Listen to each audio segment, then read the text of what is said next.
Minamahal kong mga kapatid, sino ang sinungaling? Hindi ba ang tumatangging si Jesus ang Kristo? Ito nga ang Antikristo, ang ayaw kumilala sa Ama at sa Anak. Ang di kumikilala sa Anak ay di rin kumikilala sa Ama. Kapag tinanggap ninuman ang Anak, pati ang Ama'y sa Kanya. Pakaingatan ninyo sa inyong puso ang narinig ninyo sa simula pa.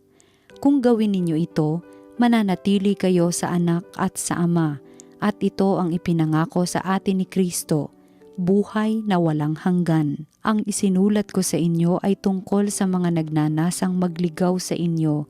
Ang Espiritu'y ipinagkaloob na ni Kristo sa inyo, at habang siya'y nananatili sa inyo, hindi na kailangang turuan kayo ni numan. Ang Espiritu ang nagtuturo sa inyo sa lahat ng bagay, at totoo ang itinuturo niya, hindi kasinungalingan. At tulad ng itinuro ng Espiritu, manatili kayo kay Kristo. Kaya nga, mga anak, manatili kayo sa Kanya upang maging panatag ang ating loob sa muling pagparito niya at hindi tayo mahiya sa Kanya sa araw na yaon. Ang salita ng Diyos. Kahit sa ay namamalas, tagumpay ng nagliligtas. Umawit ng bagong awit at sa poon ay ialay, pagkat yaong ginawa niya ay kahangahangang tunay. Sa sariling lakas niya at taglay na kabanalan, walang hirap na natamo yaong hangad na tagumpay. Kahit sa ay namamalas, tagumpay ng nagliligtas. Ang tagumpay niyang ito'y siya na rin ang naghayag. Sa harap ng mga bansay na hayag ang pagliligtas, ang pangako sa Israel, lubos niyang tinutupad. Kahit sa ay namamalas, tagumpay ng nagliligtas. Tapat siya sa kanila at ang pag-ibig ay wagas. Ang tagumpay ng ating Diyos kahit saan ay namalas. Magkaingay na may galak yaong lahat sa daigdig. Ang poon ay buong galak na purihin sa pag-awit. Kahit sa ay namamalas, tagumpay ng nagliligtas. Ang mabuting balita ng Panginoon ayon kay San Juan. Nang suguin ng mga Hudyo sa Jerusalem ang ilang saserdote at levita upang itanong kung sino siya, sinabi ni Juan ang katotohanan. Sinabi niyang hindi siya ang Mesiyas. Kung gayoy, sino ka? Tanong nila. Ikaw ba si Elias? Hindi po, tugon niya.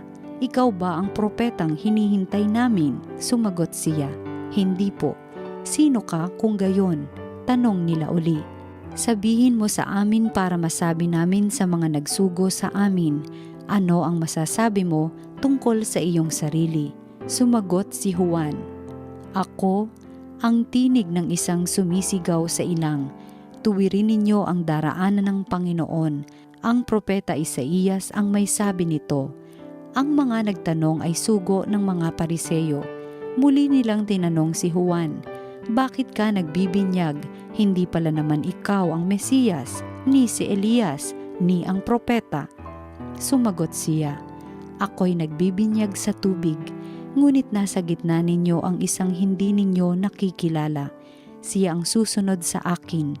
Subalit hindi ako karapat-dapat magkalagman lamang ng tali ng kanyang panyapak. Ito'y nangyari sa Betanya, sa ibayo ng Jordan na pinagbibinyagan ni Juan. Ang mabuting balita ng Panginoon.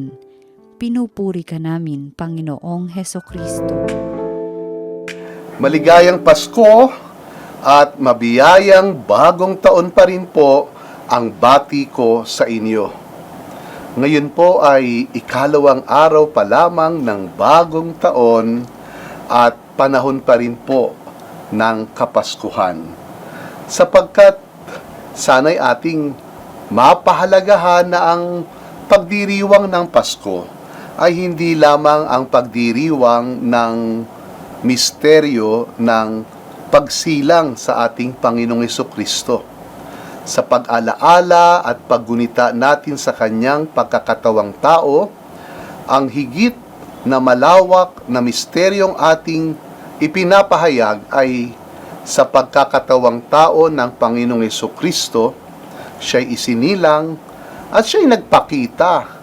Ibinunyag at ipinahag niya ang kanyang sarili sa lahat hanggang sa makiisa siya sa ating miserabling kalagayan bilang mga makasalanan nang hindi naman siya nagkakasala.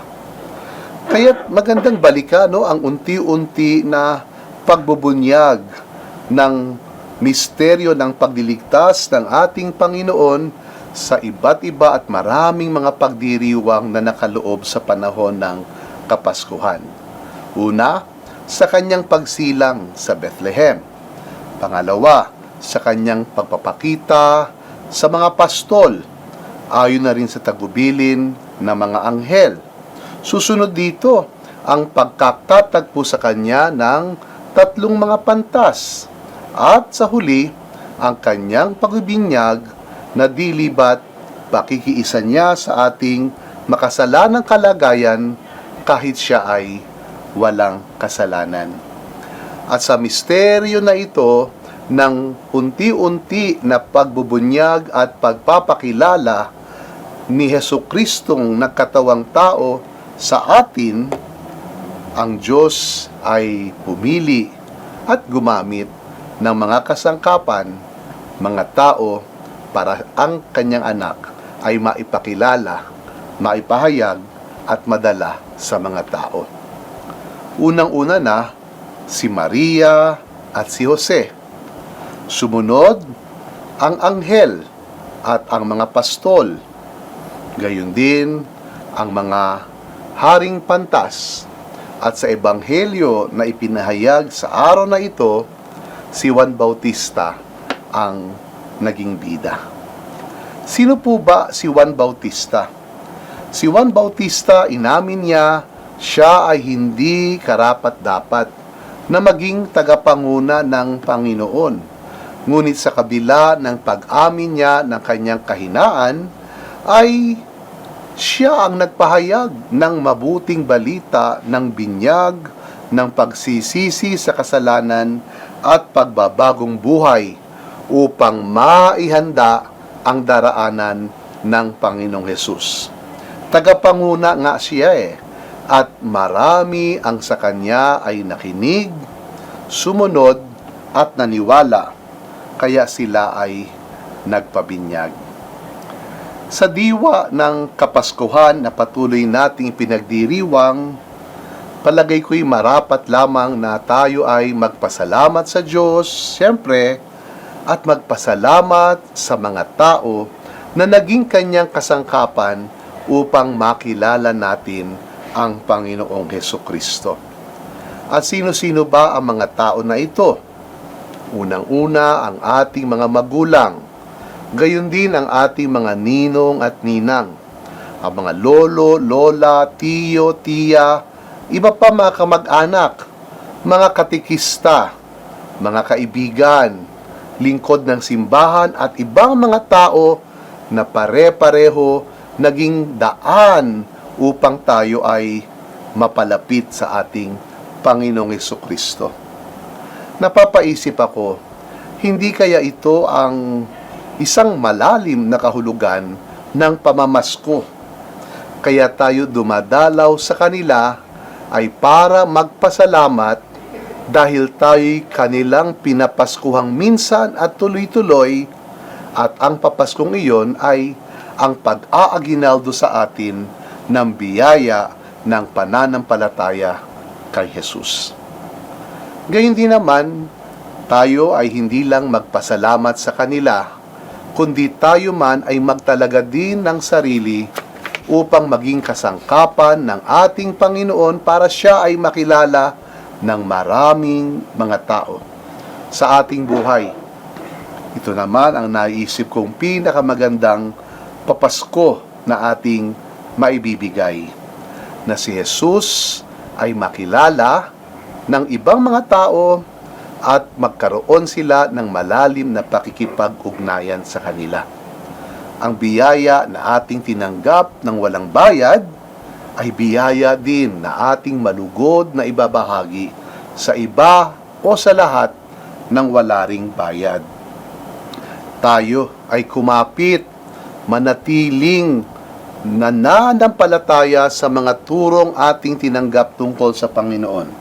Ito po ang tagubilin ni San Juan sa kanyang unang sulat na siyang ating unang pagbasa. Sa ating pananatiling nakakapit sa mga turo na ating tinanggap, nakasisiguro tayo, si Jesus ay ating maibabahagi, maipapahayag, at ang kanyang pagliligtas ay ating mararanasan at ating maipagdiriwang. Hindi na po natin kailangan pang ipagdiinan sa ating mundo na nababalot sa kadiliman, dala ng maraming mga problema, pagsubok at mga kaguluhan. Kailangan natin ang liwanag na hatid ng Panginoong Hesus, ng ibang tao at gayon din ng ating mga sarili. Kaya hari nawa, sa tulong ng Diyos, manalangin tayo sa Kanya, tayo'y maging kasangkapan upang Siya ay maipakilala at ang Kanyang biyaya at pagpapala ay maibahagi at maiparanas sa iba. Kung paanong si Maria at si Jose, ang anghel at mga pastol, ang mga pantas, at ngayon, si Juan Bautista, naging kasangkapan ng Diyos sa pagpapalaganap ng kaligtasan sa tao, tayo man, hindi karapat-dapat, ay mapabilang sa mga pinipili at isinusugo ng Panginoon para sa misyon na ito. At sumayin niyo po ang pagpapala ng ating makapangyarihang Diyos, Ama at Anak at Espiritu Santo. Amen.